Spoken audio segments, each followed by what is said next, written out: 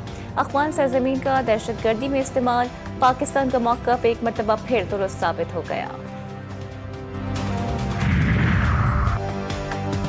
KP के governor के लिए 5 नाम सामने आ गए। सियासी शख्सियात में अमीर हैदर खान होती, आफ्ताब अहमद शेरपाओ और परवेज खटक शामिल हैं। किसी सियासतदान के नाम पर इत्तेफाक ना हुआ तो lieutenant general retired Khalid Rabbani और लेफ्टिनेंट जनरल रिटायर्ड कयूर महमूद के नाम भी ज़ेर गौर हैं। खैबर पख्तूनख्वा की तब्दीली के हवाले से 3 नाम सामने आ रहे हैं। 6 नाम आए टोटल, 3 सियासी और 3 जो।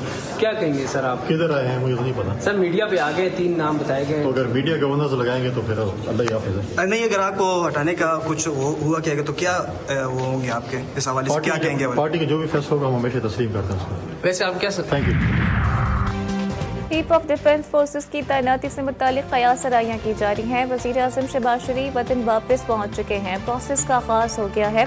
नोटिफिकेशन मुकर्रर वक्त पर जारी किया जाएगा। वज़ीर दिफा ख्वाजा आसिफ का बयान।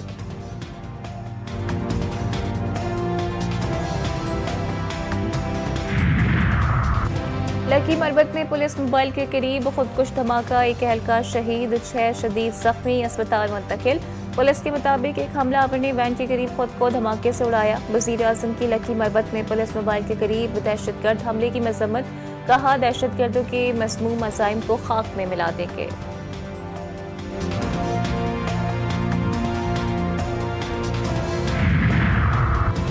मुल्क में सर्दी की शिद्दत में इजाफा। स्कर्दू का पारा -11 डिग्री तक पहुंच गया। गिलगित -7 और रस्तौर में -3 डिग्री सेंटीग्रेड रिकॉर्ड। बलोचिस्तान में कलात का दर्जे हरारत -6 और कोयटा का 4 हो गया। केपी में दीर का पारा -3 और चित्राल का पारा -2 हो गया।